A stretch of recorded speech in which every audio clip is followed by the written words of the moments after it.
Peace, love, and light. T.O. Clay, LightBulb Lessons. We back in the building. As you can see, I got this huge grin on my face. You go back and you look at all of these different episodes.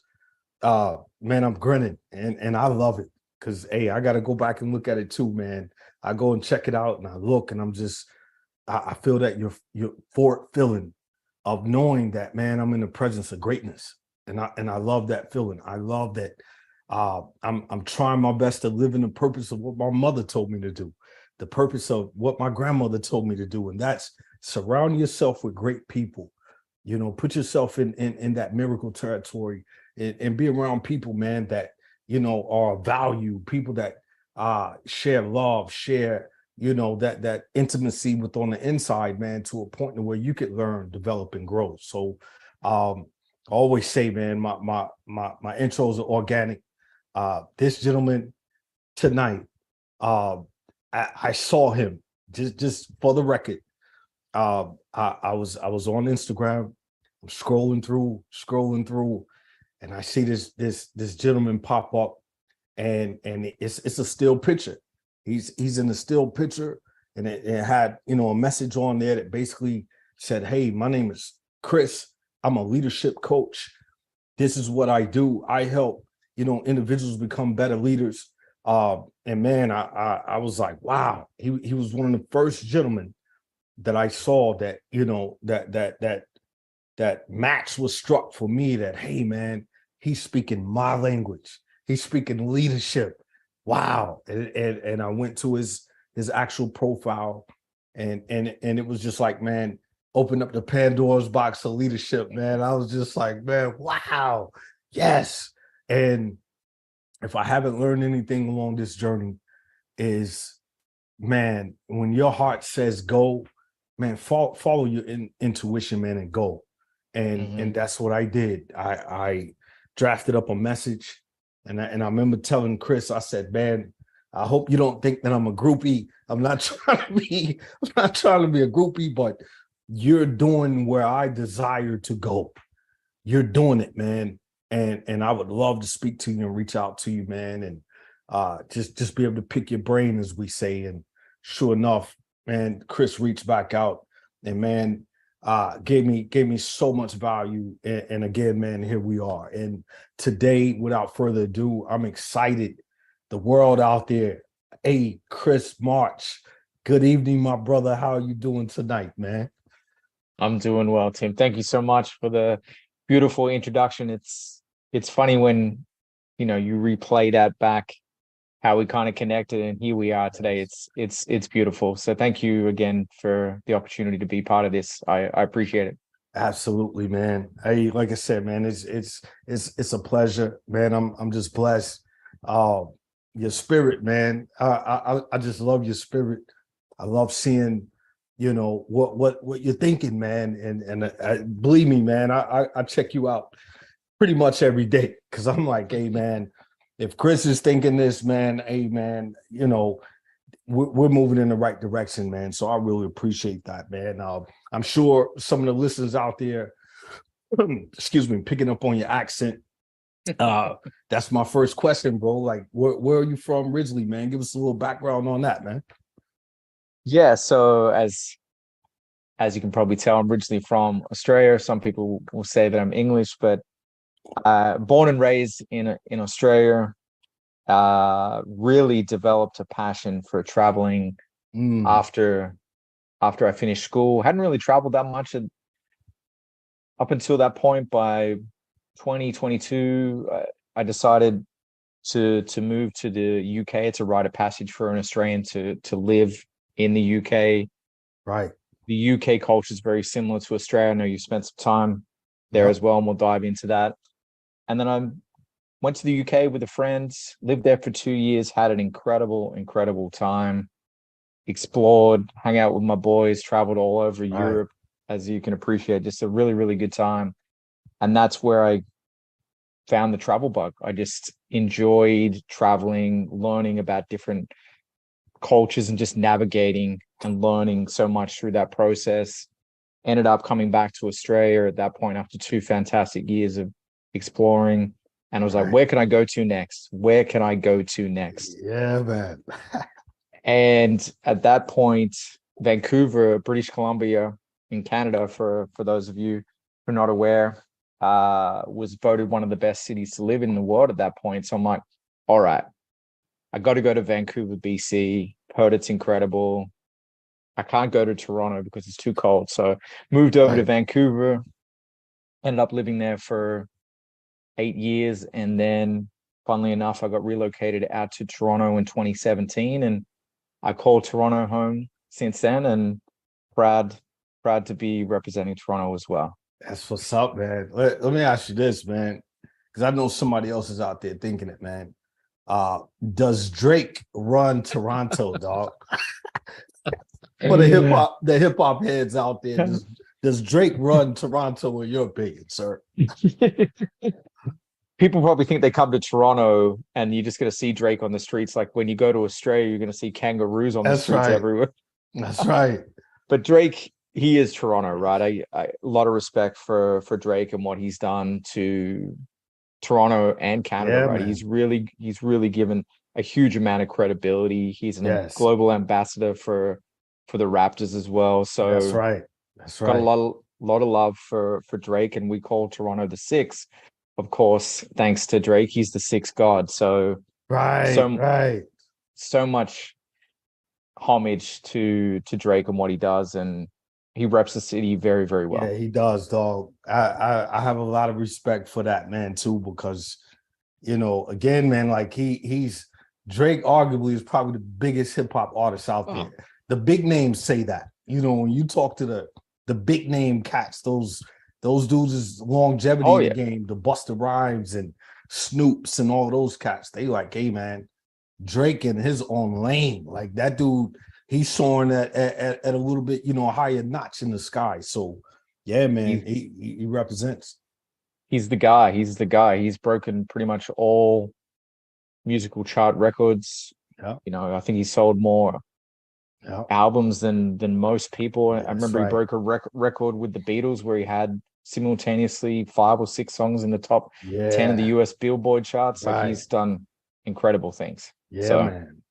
Man, what's that atmosphere like, man? With obviously, I'm sure you been in a couple Raptors games. I know you're a basketball connoisseur. What's that atmosphere like, man? yeah, it's fantastic. Looking back at it when we won the championship in 2019, I was, fortunate, wasn't at the game, but was fortunate to be here at that time. And what a Right. time it was in the city to be a part of that with Wow. Kawhi and his run that he had. We had Lowry, we had Yeah. Gasol, we had Ibaka, Mm, we had a real nice team at that point. And that's right. to see the city and just how excited everyone was and going out and watching a game every couple of nights. It was an event, Oh and man. Toronto was just so much fun to be here. It's a sporting city. We've got Yeah. the Blue Jays as well. We've got the Raps. Right. We've got Toronto FC. It's Maple Leafs as well. That's It's right. The it's a Maple Leafs. Maple Yeah. Leafs as well. They're playing well Wow. this year. Haven't been able to make it out of the first round of the playoffs in a long time, but Right. it's a great sporting city, and being part of that in 2019 was incredible. Man, I bet, man. I'm reliving that moment right now, man. That shot, bro. Like The you Sixers gotta one where it hit the ring 3 times, like come that shot on. in Game Yeah, 7. man.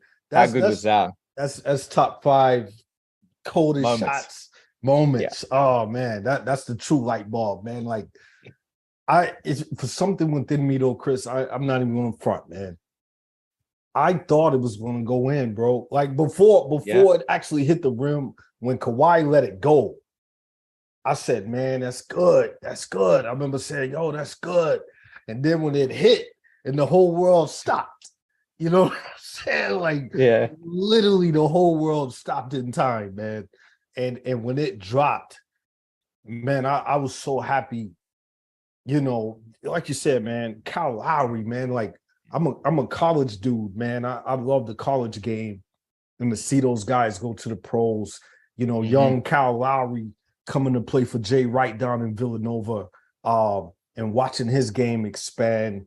Kawhi, obviously, Serge, like you said, Gasol, Like Gasol. he was always kind of under his brother Powell, and to see him raising up, pulling threes from the top of the key, man, that was an iconic run, bro. And that shot just kind of, Chris, man, it sealed it, man. I think for a lot of us here in the States, we're really happy to see Toronto win it, man. Like that, like you said, that was a movement, bro. It was a movement. It was an incredible time. I'm just thinking about the time and where we have the Jurassic Park out the front of the stadium as well. Yeah, and it was man. just thousands of people there watching the games, as well as people inside Scotiabank Arena. It was special. It was special. Wow. Man, like you said earlier, put the mute on this phone. I apologize. Sports in Australia, man. When I was out there, obviously it was beautiful, man. Sydney was a beautiful city. Brisbane was a beautiful city, man. Perth, very beautiful city. From my recollection of memories, but I remember just seeing a lot of like baseball fields and soccer fields, and it seemed like the sports scene out there was live and man. What's your outlook on that, bro? Like, is sports a big thing out there? Is it growing? What do you think? Huge. Like growing up, it's a sporting nation. Like if you watch the Summer Olympics, we're a huge nation per capita in terms of the results that we deliver. Winter Olympics, not so much because we don't have a lot of snow down there, as you probably recall. Right.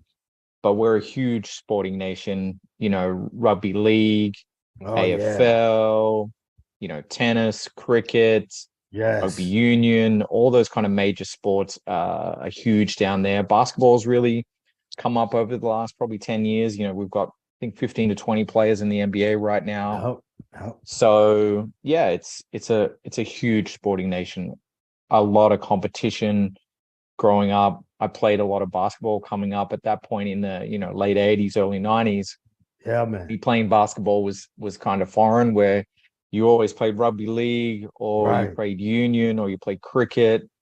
So yeah, those were the main type of sports, but everyone was always super competitive and played a lot of sports through high school. I played pretty much all of them, I think, when I think back. Right. Cricket, man. I'm just sitting here thinking as you're laying it out there. Cricket that's dope though, man. Cricket is that's see, I don't know what the thing is, man. It's like that spoon looking thing or something like that, right? Or it's like a cricket bat. The best way that I kind of explain it in North American standards, it's like baseball. Okay. It's like baseball, in similar that it moves a little bit slowly, but it's also really exciting as well. So it's different. You also have the bowler, coming in, throwing it over arm, and you also have someone hitting it with a bat. But I think baseball is the closest sport from a North American perspective. Okay, that makes sense, man. That makes sense. I was telling a gentleman yesterday, we were in Darwin, Australia. And when I say we, United States Marines, Darwin was one of the ports that we would pull into with the Navy. And it's a lot of outback, a lot of training ground. And we're out there, we got all the vehicles staged, and there's like this it is literally the outback, Chris. Like I'm not bull crapping. Like from the North American purview, for you it might be like, nah, Clay, that's I can show you an outback.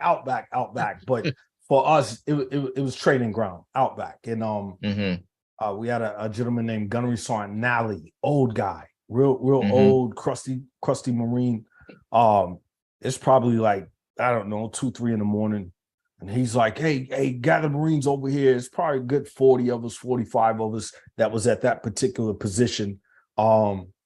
We gather around him. He said, y'all want to see something cool?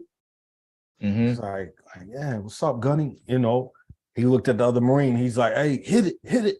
That Marine, he popped a flare. Boom. Man, that flare went up, lit up that sky, dog, right in the tree line. I would say probably good 60, 75 yards from us, dog. We see Aboriginals, dog, like real Aboriginals. Hey, people out there listening, real Aboriginals. I'm talking face, paint, all of that, man. A couple of them, and they come up, man. And Gunny Nally had been talking to him for a while, but man, those dudes walked up, man, and to hear they spoke better English than us, Chris. Like it was crispy English, like good day, mate. Like, yeah, we was like, wow. And Gunny was just like, hey, you never know who's watching. We're in their territory. I mean, it was all friendly, but man, we exchanged some things with them, gave them some of our MREs, meals ready to eat. They gave us some things, but man, my memories of Australia are amazing, man. Like it was great, man. Got to go to the opera house. Nice. The beer. Like I think I was telling you before, we're thinking Foster's is the beer, and everybody's like, bull crap, it's Victorian bitter. We like, what is that? We never heard of it. So the famous Oxford Street, man. We had a apartment on Oxford Street. Every store we went in, guys kind of looking at us different, and we're like, what's going on here? They was like, oh, this is one of the most famous, gay streets in the world. We was like, yo, like it was crazy, man. Great times though, Chris, man. I mean, do you miss it, brother? You miss Australia, man? It's a beautiful country. Like you had the pleasure of spending some time there. And for the record, I've never been to Darwin, so you've seen more of that part of the world than I have. But Australia's a beautiful country. It really is. 300 plus days of sunshine. Yeah, man.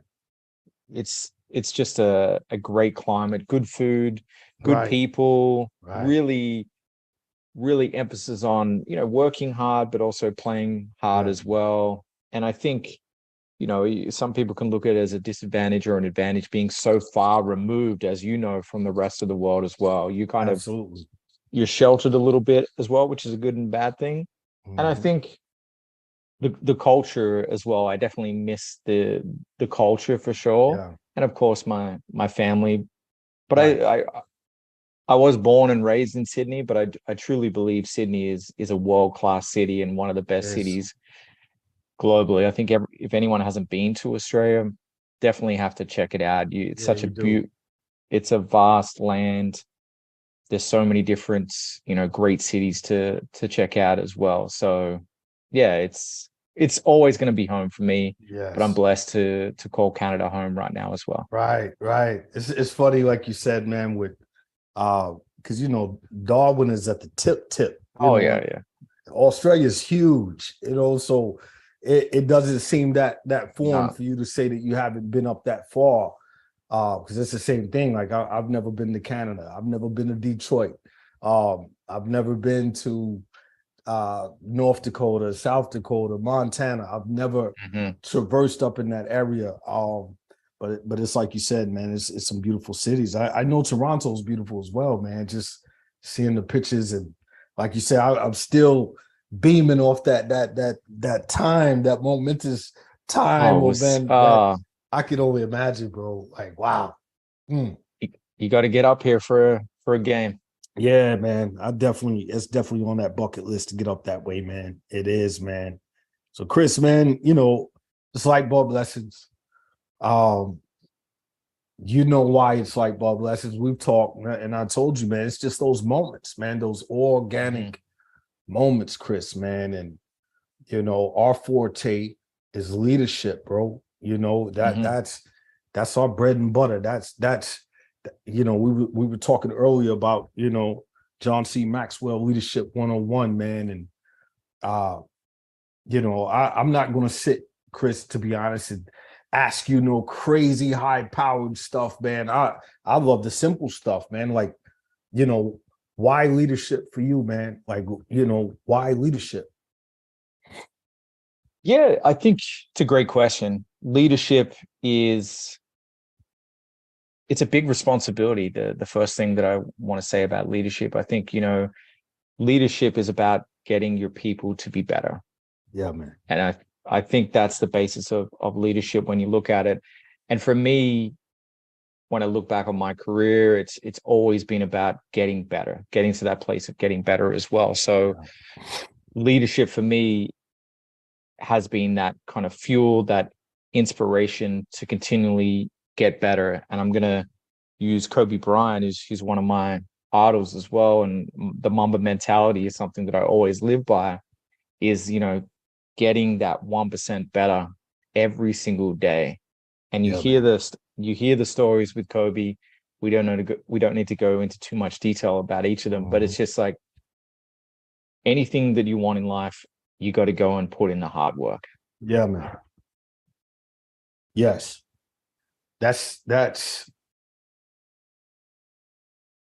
sometimes I don't know about you, Chris. Like you said, man, we don't have to go on deep dive with the great Kobe Bean, but I would be remiss to not say, man, it's times, dog, like I see things on the internet, man, with Kobe, man, and I feel that raw emotion, man. Like I feel like we were robbed. Chris, I feel like, man, like the great ones, man. Like you're saying it, Chris. I know you're saying it. All of these GOAT conversations. Yeah. I was just reading earlier, Chris.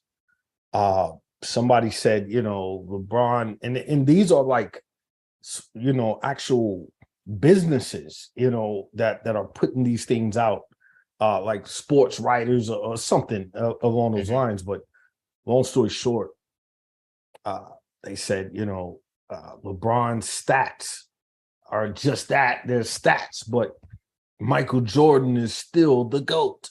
And man, it's like almost 1 million comments on it, Chris. It's like almost 1 million comments, and so many of those comments refer back to Kobe Bryant, man. And they're talking about grit, Chris. I mean, just normal random people out here. Just what separated Kobe was his grit, his passion for the game, what he did in between the lines. Outside the lines was always pouring back in between the lines. So, man, Chris, man, you have to put in the work, man. I agree. Kobe's one of the greats as well. And I think any GOAT discussion needs to include Kobe Bryant. And I think me too. These are the the barbershop conversations we're going to have for many, many years to come. And I think it's always a great conversation. It's always going to be a great conversation. But if we're going to dive into the GOAT conversation, I'm going to say it right now. Michael Jeffrey Jordan is the GOAT to me. He's the GOAT. You can't do what he did. 10 scoring titles, 14-time All-Star, first three-peat, goes and tries to play his hand at baseball, comes back, does another three-peat, retires, comes back again, and has an impact as an older player at that point as well. I just think that winning element is the difference for me. LeBron is going to finish top 5 in all stats. Yeah. Steals, assists, points, like that's phenomenal. Full respect to LeBron, but for me, Michael Jeffrey Jordan. Yeah, me too, Chris. Me too, man. And Chris, I think I've told you this. I was a Dominique Wilkins guy, man. Like I was neat, dog. I was the Brooks and number 21 Hawks. I'm neat because I love the I was captured by the Duncan, just like we saw the other night with Matt McClung. I was captured. Nice. Oh man, dog. Man, I'll get to that one in a second. Because it's very, very almost alarming to me that people didn't know who Matt McClung was. But anyway, Jeffrey Jordan, Michael, first name, surname. He's the GOAT, man. And it for you all out there watching, the gentleman that I have on this episode, this podcast with me, man, is a leadership expert. Like he's in that category, and I'm looking at it from the parallels of leadership. And a lot of those comments were centered around Michael Jeffrey Jordan, Kobe Bean Bryant being put in a different category based on leadership. Some will argue, Chris, you know this. Some will argue, well, how can you say that LeBron James is not a leader? I'm not saying that LeBron James is not a leader. So anybody out there, oh man, T.O. Clay, you trying to say LeBron's not a leader? That's not what I'm saying. There's different parallels of leadership. There's different leadership styles. And the style that I believe my partner Chris and I cling to is that style that when you have the flu, you still get out there and you get dirty. The style that we kind of cling to is, hey, you're 12 months strong. Like, go and look at Kobe Bryant playing in the Olympics with a young LeBron James after we had got beat a few times. The documentary's out there. I don't know which program it's on, HBO Max. One of them, Chris. Netflix Redeem Team. It's incredible. The Kobe story in that one is. Come on, man. I mean, come on, man. That right there, Chris. I can't watch that, Chris, and ever fix my mouth and say that, one, Michael Jeffrey Jordan is the GOAT. I have to say that, bro. And I can't have a conversation with LeBron and Michael and not think about Kobe Bean Bryant, bro. It's not in my spirit to do that, man. And I don't knock LeBron. If I saw LeBron walking in the mall, Chris, I would say, wow, man, that's LeBron James. I probably wouldn't be able to get up close to him. But if I saw Kobe, rest in peace, walking in the mall, I'm gonna gravitate to him. I'm gonna get close to Kobe because he's an infectious type of leader that I look at and I say, man, that man made me go out here and work harder. And I'm just being honest. LeBron has never made me within my life go out here and work harder. He hasn't. And some may say, oh, it's because you're hating on him, dude, or you're biased over Michael and Kobe. No, I'm just calling the shot what it is, man.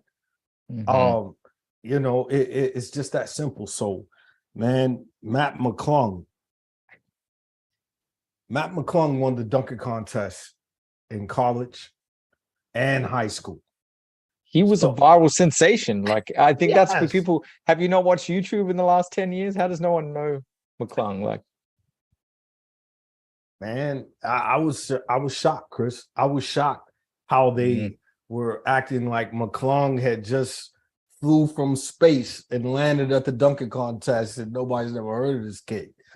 Man, he's like Donovan Mitchell. Donovan Mitchell was the same way. Prior to going to Louisville, Brewster Academy up in New York City, I think it's Connecticut, but same thing, man. I mean, when you look at Donovan Mitchell's feet, I think he wears like a 17, 18, man. And I look at his feet and I'm like, that's why he could jump so high, bro. Look how big his feet is. Like that initial spring off of his toes, like his feet are huge, Chris, but yeah, man. But from the leadership aspect, man, we see these parallels with sports, Chris. We see these parallels. I'm gonna throw the next one out there for you. And I know for the people out there that watching, they love this, bro, because it does come back down to leadership, man. That leadership mantle, it comes back down. Would you venture to say, Chris Marks, that Tom Brady is the GOAT of National Football League? Would you venture to say that? I would agree with that as well. When you look at Brady, what he was able to do, longevity as well. Was he 41, 42 when he retired? Yep. Won 3 or 4 at New England, and then was able to pick up the extra chip at Tampa Bay with the team that he had as well. Yeah, and he has, countless records as well. I think, speaking from the leadership perspective as well, everyone gravitated to Tom Brady. Yeah, man. Brady is again, man, like I love to dig and figure out what it is that separates these guys, man. And from what I see, and from what we are talking about earlier with the leadership 101, John C. Maxwell, he talked about Jerry Rice, and he said that Jerry Rice played for a coach, I want to either high school or college, one of the two. And he would the coach would make them run 20 sprints up this hill. And he said when Jerry Rice got to 19, he was done, man. He was like, man, I can't go no more. I'm spent. I gave it all. Start walking towards the locker room. And he said, but the difference in what Rice did in that moment that changed him and put him in the category as arguably the best wide receiver to ever touch the pigskin. He said, if I quit now, I'll quit at everything else. And he turned around, went back, banged it back out again, banged out another 20 because he didn't want to just do that last one. He said, I'm going to start from the beginning and finish my 20th one. And he did it. And over all the years, Chris, he kept doing that same out in, San Fran area, these same crazy hills. All the football players, come out there, Terrell Owens, all these different wide receivers try to challenge him out there. He slammed them. And they said, what coupled with talent, what separates Jerry Rice is he plays football for 365 days. The season is only but so many dang on days, but those off day seasons when everybody else is out with their families, vacationing, kicking back, resting their knees, ankles, he's out there hitting it, man. And I look at those different aspects of these leaders, and that's it, man. You said it, Chris. It's the work, bro. It's the work, man. How do you? And I say this, man. Open-hearted, man. Like, what do you see majority of your clients struggle with? Do they struggle with confidence? Do they struggle with, lack of, belief or whatever? What's some of the big struggles you see, man? Seeing a lot of people with imposter syndrome. Yeah.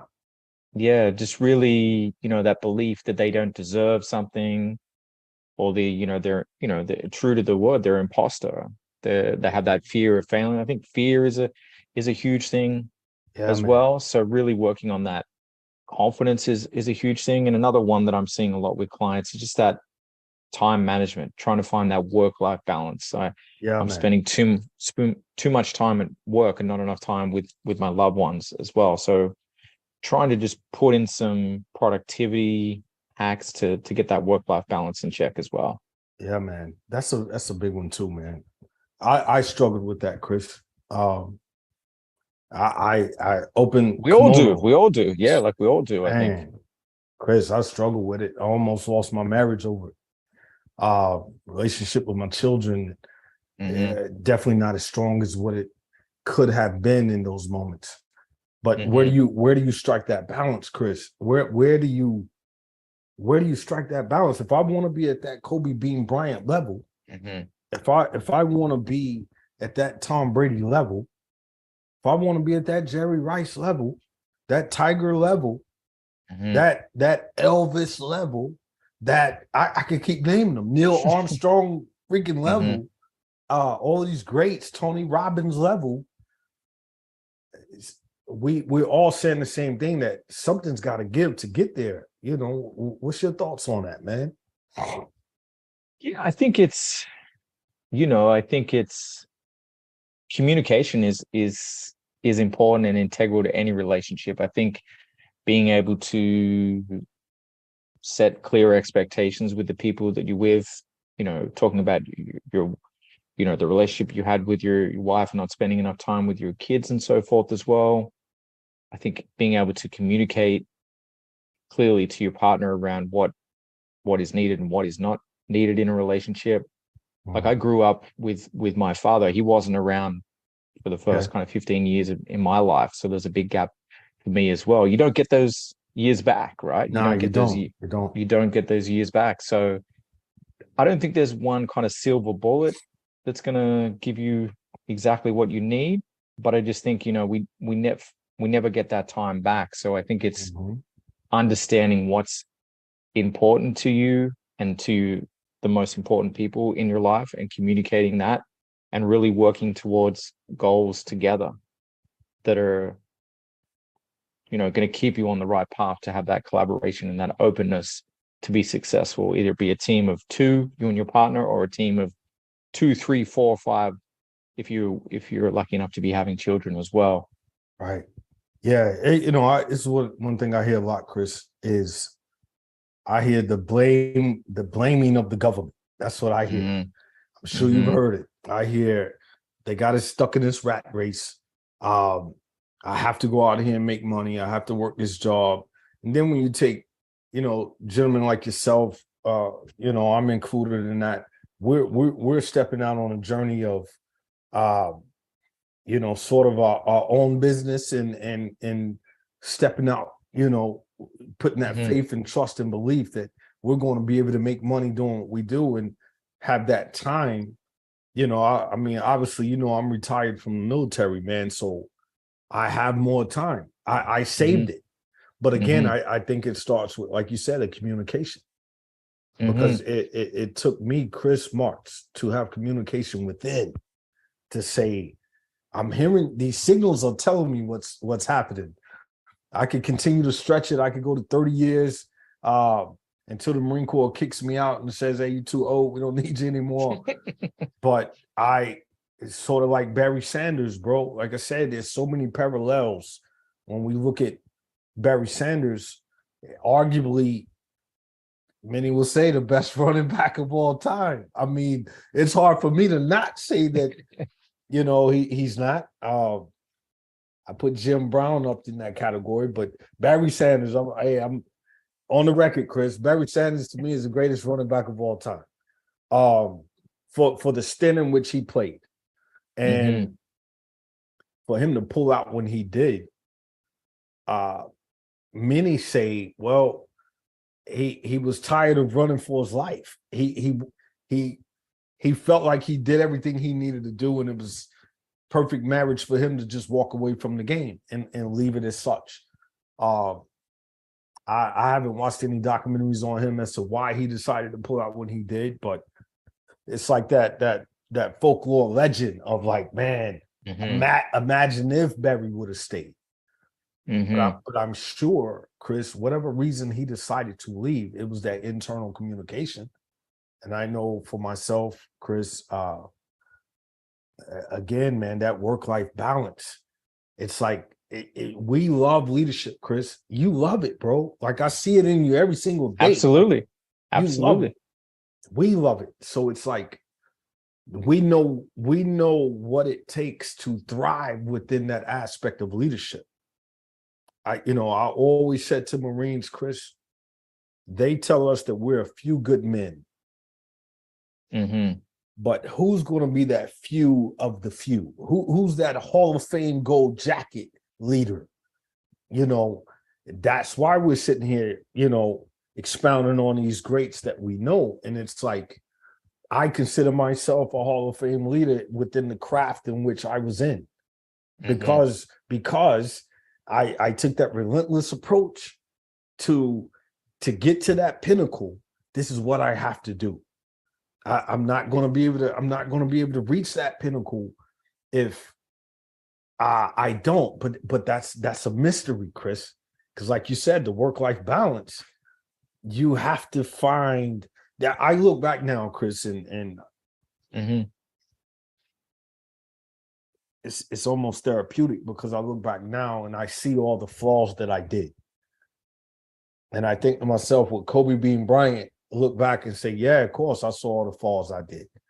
I shouldn't have been such a asshole to the one little guy. I think he's from like Italy or whatever, man. I can't remember his name, to play with Kobe from the Lakers. Smoosh Parker? Smoosh Parker, yes.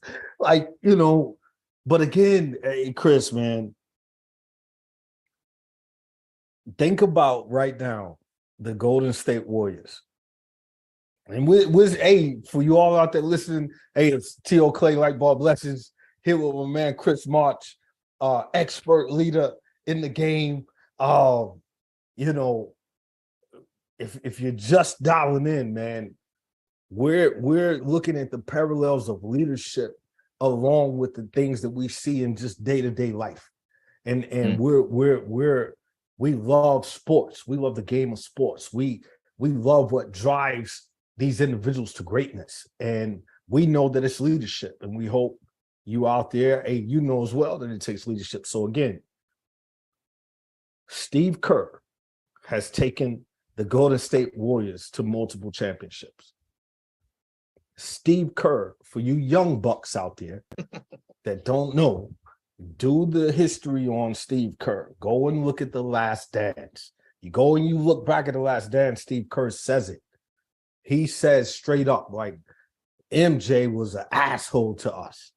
He pushed us to greatness. He pushed us to the 6 rings. You know, he pushed us to the untouchables in terms of the Chicago Bulls. Now look at that same cycle of offspring and culture that he has fostered in those Golden State Warriors, man. So again, the question that I'm posing to you, Chris, and for all the leaders out there that are sitting there critically thinking just like we are right now, what is the best recipe for us as leaders to get to that pinnacle without sacrificing everything else, the things that we love the most? I think that's a struggle for many of us. Many leaders out there have lost the things that they love the most, and they all almost get to a point where they realize it's too late. To see some of these gentlemen that I personally know, Chris, great leaders, man, but they're lonely right now. And we hear this term as Marines, oh, it's lonely at the top. Mm-hmm. You have no friends. As a leader, you have no friends at the top. But when I read John C. Maxwell, when I hear the many tips that you put out every single day, Chris, I see that as a myth now, because you're giving step-by-step breakdown on these are the things to combat, losing everything. Like you said, communication, having a coach, submerging yourself in personal development, all these different things. So I don't know, Chris, I'm gonna get off the soapbox, bro. What's your thoughts, man?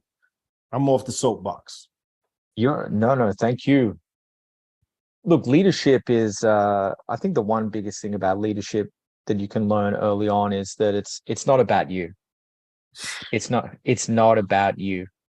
I think I remember myself as an early leader, and there's so much to learn when you're a leader.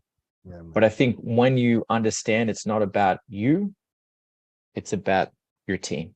Yeah. That's when things really start to click. Yes. I agree. It's not, man. It's a selfless devotion to duty, man. That's what it is, Chris. And that duty is not in the sense of just military, man. For the military folk out there, veterans watching, it's a selfless devotion to, I'm going to take my game down to the Tampa Bay Buccaneers, and we're going to figure out this same recipe. Mm-hmm. That greatness, man. Greatness falls in self-discipline, man. Self-discipline, understanding that you're only as strong as that weakest link is very important. I'll be honest with you, Chris. Empathy, man. Empathy is a big one, Chris. Huge. That's a big one. Being empathetic, man, to your team, like you said. I'm sure, again, as these greats that we've named today, they've learned some humility along the way. Mike Jordan, I mean, man, he's the GOAT, man. Like, how can you argue Chris, how can you argue, man? The man's the GOAT. You're not getting any arguments over here. Yeah, nobody can argue, man. I mean, we shouldn't be arguing that, man. Like, come on, man. The man is greatness, man. That's that's Air Jordan, bro. Like, I'm so excited, Chris, to see this new movie coming out, man. Oh, I'm Oh, I glad you can't. mentioned it. I saw that come up the other day and I was like, it's coming out when? April? That's too far away. Oh, Like, yes, yes. I can't wait to see that, man. I mean, just that alone, man, I think is gonna further drive that ball down the field, man, in terms of, man, this guy is different. Like, whoo, man. And to have Viola Davis as Mrs. Jordan, oh man, I'm excited to see that, man. Oh, it's going to be wow. special. Have you read Shoe Dog by Phil Knight? I haven't. I haven't. Add that to your list as well. Maybe try and fit that in before you see the movie. Okay. Shoe It's a Dog. it's about the Phil Knight story, and a lot of it he speaks about, Jordan up and coming as well. So highly recommend. And for anyone who hasn't seen it out there as well, it's Right. Phil Knight who founded Nike. Right. That's awesome, man. Oh, Sonny Vaccaro. It's amazing because like we said, man, how it transfers with the college game. Mhm. Obviously, one of my favorite college coaches of all time is the great Rick Pitino. I know Mhm. some people out there, what happened in Louisville. And man, Rick Pitino is an amazing coach, man. He's a winner. You might not like some of his antics off the court, Yeah. but in his book, man, called Rebound, man, he's talking about Sonny. He's talking about that whole shoe aspect of the game. Like, Mhm. hey, the landscape of recruiting has changed so much. Them old chivalry days of, hey, this young traditional kid wants to come and play under this legendary coach, and sort of like Isaiah Thomas. We see Isaiah come under Bobby Knight, and next thing you know, he's the Isaiah Thomas that we know of today, legendary, icon. But he said, the shoe industry runs the game, and now we've seen it just it's with the nil deal. Oh my goodness, man. Like, Chris, what do you think, man? Do you think players should be able to go straight from high school straight to the Mm. league if they're good enough? Do you think? I think college players should be paid money. Let me answer it in a little bit of a different way. Okay. I really think if you look at I know you're a big college guy. The college, as you know, any of the major sports, it's a business. The money that they're making is in the billions. It Right. doesn't. The reason people jump from high school to the NBA is because they want to get paid. That's facts. That's facts. So if there was more opportunity to earn through their time in college or further develop themselves, for that post professional career as well, I think there's need to be more emphasis really on having that opportunity for college players to earn, because they're earning so much off their images, their name rights, and so forth as Yes, well. Why do we not open that up? I agree. It's yeah. That discussion, man, is It's a big I one. just I think about the Fab Five, man. That's what I always my mindset always goes back to the Mhm. Fab Five. Here you got five freshmen, diaper dandies, as Dick Vitale would say. Uh, they revolutionized college basketball, man. Chris Webber, Jalen Rose, those guys. And, to think that, like Jalen Rose said, man, I'm walking down the strip on campus and I'm hungry, man. I'm starving. I'm like, all right, Jalen, man, like you guys I spent 3 years at Chapel Hill, and Mhm. those ball players get treated like royalty, man. They get great eating, but it was just the way he explained it. He was like, I'm broke, man. Like, basically, I was broke. Like, I couldn't go in the hamburger joint and get a burger. But right next to the hamburger joint. My jersey's hanging right there in the window, and it's $89, and I don't see a dime of that. But I'm out here busting my tail out on this court. We're playing in the Final Four, but I can't even go ahead and buy a cheeseburger. So yeah, man, it's big business, Chris. It's big business. Man, Yeah, I'm sorry. make Go that ahead. makes. I was just gonna say, make that make sense, right? It just doesn't commercially. It just doesn't make sense, and I know that's going to be an ongoing conversations for a number of years, but it needs to be revisited. Yeah, man. I wanted to hit on this real quick, man. I think it's very important, Chris. Give me just a moment.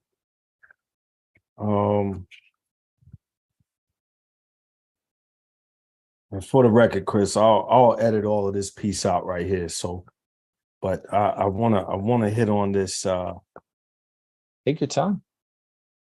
Let me see here. I just want to get your thoughts, man. Give me one moment. Here we go.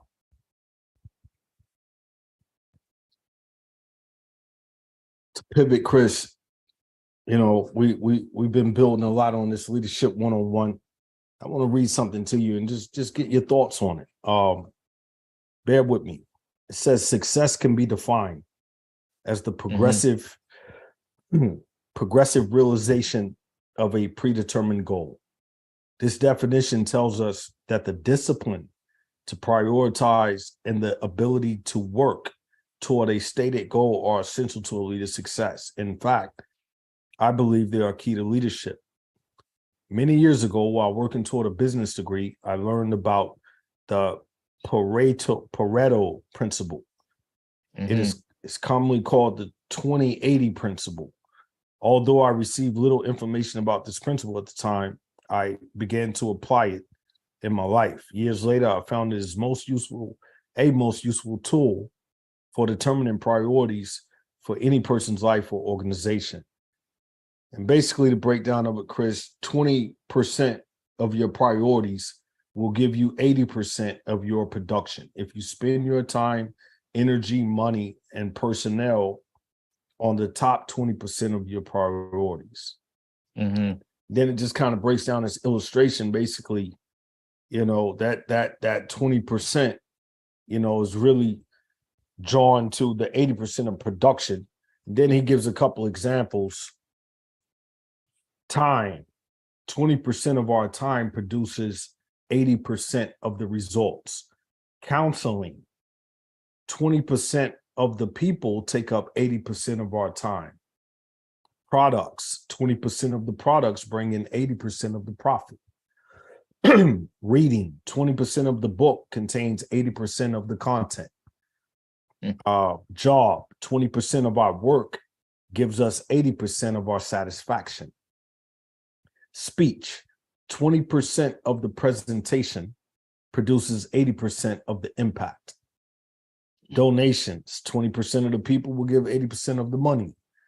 Leadership, 20% of the people will make 80% of the decisions. I'm going to read that one again, Chris. 20% of the people will make 80% of the decisions. And that it is in any organization, nonprofit, military, behind the scenes of, these sports teams. Do you agree with that statement, Chris? 20%, as the leadership, 20% will make the decisions, and 80% will be the production. Do you agree with that? It's an interesting thought. And I think it really depends on the company you work for at the end of the day. I think, it really depends on the type of leadership that is involved. You may have people that like to include their people into making decisions as well. I think that's a huge piece of it. Also, any time where you can involve your customers, number one, into those decision makings as well is key. So it really depends on the situation. I do agree in probably averages, that's probably about right, I would say. But Mhm. overall, I would say that it would depend on the industry or the type of situation that you're in. Yeah, man. I do too, because I think this is an old book, Chris. Yeah. You know what I'm saying? That's an old book. So think about how things are evolving.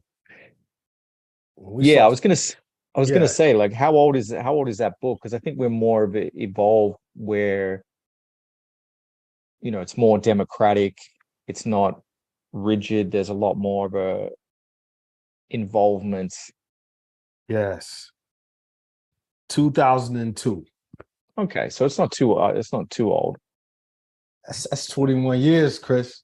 Yeah, yes. A lot has happened in 21 years, man. Because that Socratic method, man, like, Mhm, towards the latter part of my career, that word really started permeating itself in a lot of discussion in circles, man. Like the Socratic method, man, get the Marines involved. This 20% of generals and sergeants major and big mhm. wigs, as the young bucks like to say, the big Big wigs wigs. making all the decisions, but that's kind of against our doctrine, because Mhm, the big wigs is not on the ground in combat per se, hand to hand, mhm, walking behind the tank down the alleyway, type thing. So, that decentralized, leadership is very, very important. And that's what I loved about the Marine Corps, Chris. From the day you walk in the door, man, you're told you're a leader, because if you're E3, that E2, you're the closest to the boat. You have to lead that E2, and mhm. that development just continues to grow over the years. So, yeah, it's a lot of good tools in the book, obviously. Um, but I'm with you, Chris. I think we've evolved a lot, and it really does depend on the industry type. Um, but again, we used to always hear this term, Chris. Uh, Too many, chiefs and not enough Indians, Mhm. in a positive way. Yeah. Uh, Too many chiefs and not enough Indians, man. Like, I've experienced that as well. I've experienced the whole if everything is a priority, nothing's a priority. Uh, I've experienced very smart and bright, but once you're in front of people, you can't lead your way out of a wet paper bag. I've experienced that, Chris. Like, I've experienced behind the closed doors, like you said, the fear. Mhm. A lot of fear, like you said, that imposter syndrome, man. Chris, I want you to expound on that a little bit more, man. Imposter syndrome. I, I really would like for you to expound on that based on your outlook on it, because I know for me, when I see that term out there, especially within this coaching space, the space that Mhm. we're operating in, Chris, I see it, and the first thing that kind of goes to my brain housing is trying to be something that you're not, or like being an imposter of something that you're not. And am I off base with that, or what's it, your thoughts? It's imposter syndrome is really doubting your skill and really Okay. having that self-doubt, also feeling that you're not deserving of something. Think about different work situations where people are applying for, a more senior role. You probably saw it in your time as well. Like, people are like, do I really deserve this role this next level of command that I'm hoping to get to? That's where that imposter syndrome, you don't really believe that you deserve it. And you also have that kind of self-doubt and realization, is it in me? Is it not? So I think naturally, as human beings, we also tend to compare ourselves a lot. I think that's normal. Right, We right. see it on Instagram all Yep. the time. We have this world of Hmm. instant gratification as well. So we're constantly comparing. We consume so much information as well on the daily. So I Yes. think that kind of creeps into our mind. We make a couple of thousand thoughts every single day. So Right. it's it's only natural for us at times to be like, is this really me? Do I really Right. deserve this? Do I have the skills?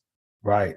I'm so grateful you broke that down, man, because seeing it from that way to me is confidence. Like Mm-hmm. hearing that explanation gives me automatic confidence because I'm looking at it from a standpoint, Crystal, like you said, do I deserve this position?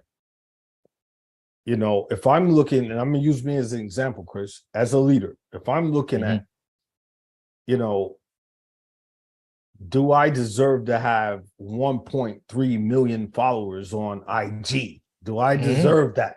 Yeah. Ah, man, I don't think I could get to that, or man, that'll take a lifetime or whatever. Um, that's why I said I wouldn't see. I wasn't looking at that term as that being considered imposter syndrome. I was looking at Mm-hmm. it like I have a Lamborghini, you know, outside of Panera Bread that's not mine. Mm-hmm. And Chris, I go stand in front of it and I take a bunch of, you know, this, that, and the third. And, you know, a guy comes out with his wife, and I might say, hey, man, can you open the door and just let me kind of stand there like it's mine? That's how I was viewing imposter syndrome. So Yeah.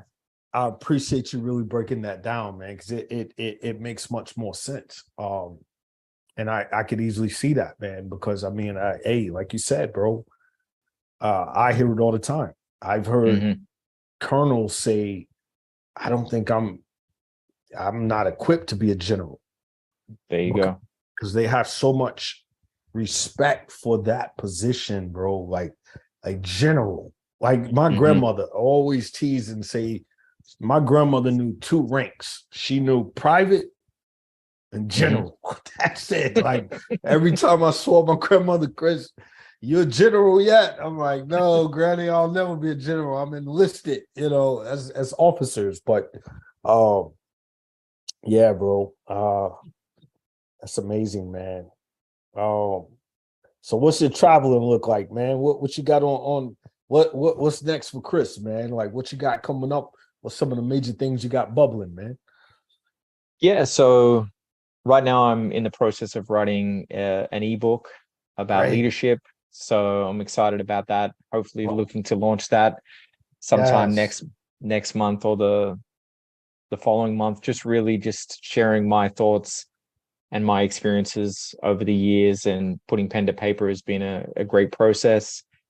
I'm also in the process of doing NLP right now, which I mentioned to you earlier, which is neuro linguistic programming, which is around self-development, Wow. counseling elements. It's kind of like a subset of uh, psychology. And it's Mhm. also just about communication and mindset as well, which is really helping me further develop my coaching skills, which I'm really That's right. excited about. And I'm Yes. just really, really focused on, you know, becoming a better coach, Yes. serving my clients as best as possible, and just continuing to grow as a human as well. Right. That's it, Chris. That's what it's all about, bro. Um, to me, as you broke that imposter syndrome down, Mm-hmm. that falls in that category as well, man. Like we're constantly sharpening the blade, man. You Mm-hmm. know, constantly sharpening the blade and constantly leveling up, man. And I'm so excited, bro, for anything you drop, bro. I'm on it, man. I'm telling you, my wife Appreciate that. Appreciate upstairs, that. yeah, she knows. She like, babe, I'll be on with Chris March tonight. She's like, wow, for real, like Chris. Ooh, okay. She be checking you out, man, and I just love your style, man. I love your style, man. Like, Appreciate that. you know, you're always fresh, man, in so many amazing places, man, and some of the architects I see, man, and in your content, man. You be everywhere, Chris, man. You, like you said, you love to travel, man, and it I love to tra- shows, man.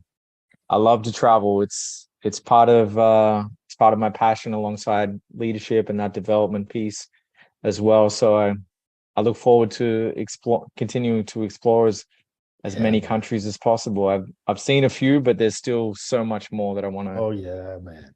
I want to see. Yes. So Yes, man. Hey, that's the life to live right there, brother. Oh, I'm going to Miami next month. amazing. Ah, California in April. I haven't been out there in a while since we lived out there, but looking forward to that. Good buddy out there retiring. He did 28 years in the Marine Corps, so go celebrate him, man, and looking forward to it, man. And just like you say, bro, I gotta keep sharpening that blade, man. Still sharpen still.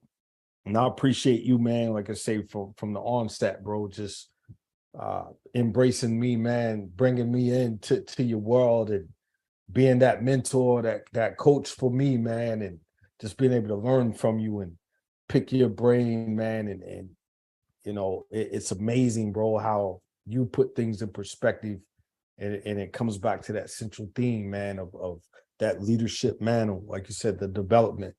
And I'm excited, man, for the people out there, man. How could they reach you, brother? How could they get in touch with you?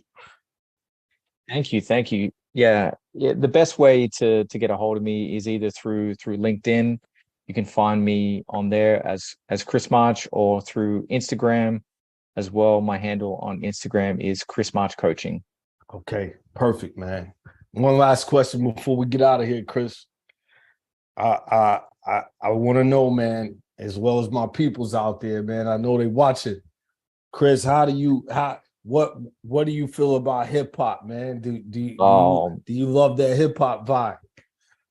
I Look, I know this is not going to be popular when I say this, but I'm a huge Kanye West fan. There's two people that I look up to in my life: Kobe Bryant, Kanye West. Hey, Kanye West is a genius, man. I don't care what nobody says. He's a genius, bro. 100%. As I'm sitting here right now, I have a limited edition piece of Kanye West art. I'm looking to my left right now for everyone at home. That's Kobe amazing. Kanye is a genius, and I know recent, antics haven't been great, but 2004 to 2018, Kanye West was something to behold. One of the greatest artistic minds of all Yes. time. Yes, man. And if anyone's doubting Kanye West, jump on Netflix, watch his documentary called Yes. Genius, Yes. and watch that. Yes. He was ahead of his time, where he was filming himself in early 2000 Yes. because he already knew that he was going to make it. He knew. He knew, man. I mean, He that knew. that right there, Chris, is probably my biggest takeaway from that documentary, man. And Incredible. it's really incredible. He documented it. He knew. You know what I'm He saying? knew. Just those two simple words. He knew. Uh, and man, I'm sitting here looking right now at this CD collection. All these CDs, man. We're in the streaming era now, Chris, and records for days. Akai MPC 2000 XL, turntables, mics, keyboards, drum set over here, bass guitar. You got it all in. Back home in Australia, I have my room is still set up like I never left, like high school. It Yes, still looks like it's, early 2000s. I have wall-to-wall CDs, yes, from, Dre, Tupac, Nas, yes. Buster, all those guys are huge. So let me ask Woo. you, who's your favorite hip hop artist? I'm a hip hop head myself. Oh man, Chris. All right, Chris, man. You don't put me on the spot, bro. Hey, let me grab this real quick. Give me a second.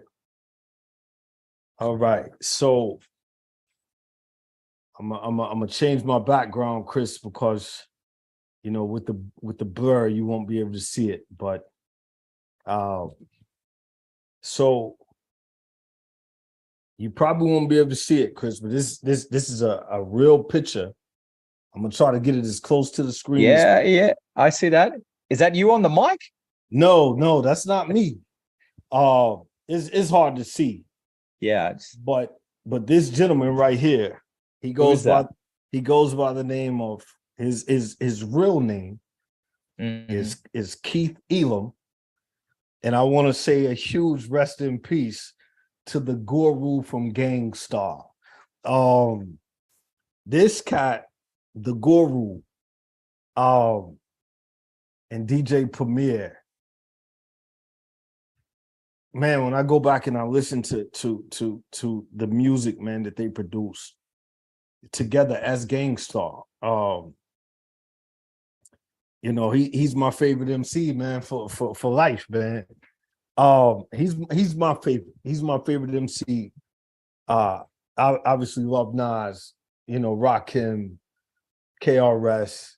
I mean, I could name so many, man. It's sort of like with the sports. But So but many the good hip hop, so many good yeah, hip hop artists. yes. But like you said, man, the 90s era, that era, man, it was and Kanye's cut from that cloth.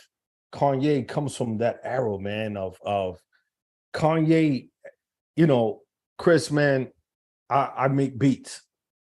I was inspired by Kanye to make beats. My daughter's sitting there right now. Like when she was young, we're riding around and we would listen to that college dropout, man, What an album. and late registration, bro. And it was just like, wow, man. So and I think a lot of people try to put Kanye in a box, man. And you can't box a cat like Kanye. You can't put a cat like Kanye in a box. Kanye's not perfect. He's made mistakes. Yeah, he's gonna live his life, and this dude's life is still he knew. Like continue to add that on. He still knows. So what we're seeing right now, Chris, 10, 15 years from now, a lot of these same people sucking their teeth at Kanye West will be sitting back saying, man, that dude was a genius, man. That dude's a genius. You can hear it in his music. Just Chris, I listen to his instrumentals. I take his instrumental records and I sit in here, I turn the light out, I got my little red dome light in here, and man, I just zone out and I listen to like the sounds that he took from Australia. Me being out there and the dudes with the long tool, Yeah. Didgeridoos, yeah. Yeah. I saw that in person with my own eyes in Australia. So to hear that element of that sound in his beats, it's like, Mhm. wow, dude, it's like taking a bite of the best cake in the world, and I'm just so happy, Chris, man, that you said that, man. Like that's leadership. That you could sit on LightBulb lessons tonight and say, yeah, people out there, you may think how you think, but man, for me, it is Kanye West. You know what I mean? Because he resonates with you, bro. That's that authenticity that alleviates that imposter syndrome for all of us. Because I'm the same way, man. Like Kanye, man, is you see Miles Davis. Man, I got pictures of everybody in here, man. Ali, and just this is my lab right here, Chris. Like this is where it really goes down in here. And I can promise you, Chris, when I look around and I see all of this, man, it's like, all right, well, Kanye West told his mom, you have to take me to New York City. He went to New York City with that fire, dog. He had that heat. He knew. Man, He Chris. was that guy. One of my favorite scenes out of that movie is out of the documentary as well is when he's pre-rehearsing his Grammy speech. You remember that Yeah, part? yes, He's already walking it through in his mind. Like that yes. is just like That's that's why I that's love Kanye West. man. And dog, like Kanye is futuristic, man. And dog, when a man is a billionaire, bro, when a man knows that, you know, same level as the GOAT, Jordan, bro. Like when the man knows that out of 10 people walking on every street across the world, at least 3 or 4 of them have on my sneaker. And think about it, Chris. They're not the best looking sneaker in the world. when I saw him the first time, I was like, it looked like some futuristic space site crap. And I'm just like, wow, man, those are Kanye's? Like, yeah, man, that's them new Yays, man. And dog, like when I got my first pair, how comfortable they are. I was like, man, dog, this is now the boots he be rocking, Chris. I don't think I can't go. Uh, I I'm the can't. same. I'm the same. I got multiple pairs of Yeezys, and I remember the first time, to your point, putting them on, it felt like I was walking on clouds. Yes, The Yeezy 350s. yes, the 350s, dog. Wow. And again, man, like again, man, tuning in, man. It's like Bob Blessings, T.O. Clay, my man Chris March, man, representing. And we're just having this great conversation about, Kanye, man. This is not drink champs. This is like Bob Lessons. And we're speaking on it from a leadership perspective. We're speaking on it from a perspective of how this man is setting that iconic blazing trail, that it may, just like Tupac, it may be 10, 15 years for us to catch up with where Kanye's going. He's an artist, man. Listen to his music. A lot of people, okay, like you said earlier, Chris, Mike Jordan said, I'm gonna step away from the game and I'm gonna go try my hand at Major League Baseball. Mm-hmm. Yeah, people, he failed, he sucked, he wasn't good. But dude, the man is the best basketball player to ever live on this planet. And he went and tried his hand at something different. Then he came back with the 4-5, Chris. He came back. Chris. He came back still killing them, Chris. Still killing them. And I look at those parallels of leadership, man, and Kanye. Kanye is I name somebody else in the game that Kanye, on Kanye's level in terms of leadership, man. Like I don't see it. I know him and Drake have had their, but that shows Drake's aspect of leadership too, because Drake is like, hey, goats challenge goats. If Ye's the goat and I'm here, okay. You know what I'm saying? I get that. Mm-hmm. But man, Kanye's different, bro. Ahead of his Kanye time. Ahead he of his really time. is. He is, bro. He's ahead of his time. So again, man, Chris, man, we've covered a lot. We've hit it on the head, man, and I hope, for those of you out there checking us out and taking your precious time to spend this hour or so with us, man. Please just understand, man, that hey, we're nuts for leadership. That's what we are. We love all things leadership, man. Leadership starts, in here in the heart, and kind of comes up and moves through our mind, and we put it out to the world. And again, Chris, man, you've been instrumental for me, bro. I love you, bro. Like, man, I love what you're doing. I'm excited for what you have to come down the pipe, and I just thank you for that friendship, bro. It means so much, man. Like I say, my goal has always been to bring in the best leaders that I know, Mm-hmm. and with hopes that someone is inspired, someone learns from that value. And I know today, you've given us a lot of your blessing, man, and I truly appreciate you for that. Any parting words before we roll up out of here, bro? The floor is yours, man. Yeah. Firstly, thank you so much for the kind words. Love you too, bro. And I appreciate this opportunity, and I'm really excited. I just want to throw it back at you and just say I'm really, really excited to follow your journey and to play a small piece in that. It's an absolute honor. So I know you've got such an incredible story to share. Yeah. So looking forward to following that. In Yes. terms in terms of finishing, I'm going to share one of my favorite quotes, and I think this is really on point with Michael Jeffrey Jordan. My favorite quote of all time, of course, is Michael Jordan. His Hall of Fame speech. Never say never, because limits are often just an illusion. Wow. That's it, man. That's mic drop. We'll leave it at that, man. Once again, love you, Chris, man. This will be the first of many. We thank you Thank you for that precious time you spent with us today. As we always say at LightBulb Lessons, man, thank you all out there. Click those buttons, subscribe, share. Look up my man Chris. Man, he's constantly giving thousands and thousands of value. So, hey, you're feeling down. Hey, you wanna level up on your job. You want to, level up in whatever space you're in. Check out my man Chris March, IG. He's out there, man. He's not hard to find. And man, as we always say, peace, love, and light you all. We love y'all out there, man. And thank you so much, man. Peace. Peace. Yeah, bro. That's amazing, man. Oh, man. How was that? Oh, man. It's amazing, bro. Like, hey,